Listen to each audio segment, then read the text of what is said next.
Hi అండి, welcome to Shailaja foods. ఏంటి పప్పే కదా అనుకుంటున్నారా? ఈ పప్పులోనే మెయిన్ ఇంగ్రీడియంట్ ఉంటుంది. అది ఏంటో తెలుసుకోవాలంటే వీడియోలోకి వెళ్ళిపోదాం. మామూలుగా పప్పు టమాటా కుక్కర్లో ఉడకబెట్టేసుకొని తిరగమాతకి ఆయిల్ వేసుకొని తిరగమాత గింజలు వేసేసుకోవాలి.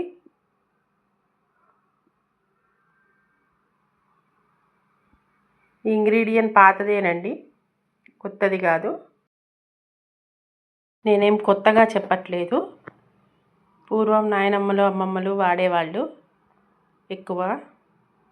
ఇప్పుడు ఇంగువ తిరగమాత వేసుకొని పప్పు దీంట్లో వేసేసుకొని చింతపండు పులుసు, పసుపు, కారం, ఉప్పు వేసుకోవాలి. నేను ఉప్పు చేతితోటే వేస్తానండి, ఎందుకంటే నాకు ఉప్పు నేను స్పూన్తో వేయనండి, చేత్తో వేస్తేనే నాకు బాగా తెలుస్తుంది. బాగా అన్నీ కలుపుకోవాలి అండి. మెయిన్ ఇంగ్రీడియంట్ మెంతి పొడి. ఇది మనం పచ్చళ్ళకి ఎక్కువగా వాడుకుంటూ ఇంట్లో ఉంటుంది కదండి. నచ్చితే కనుక లైక్ చేయండి, సబ్స్క్రైబ్ చేసుకోండి. Thank you for watching. ఉంటా మరి, బాయ్.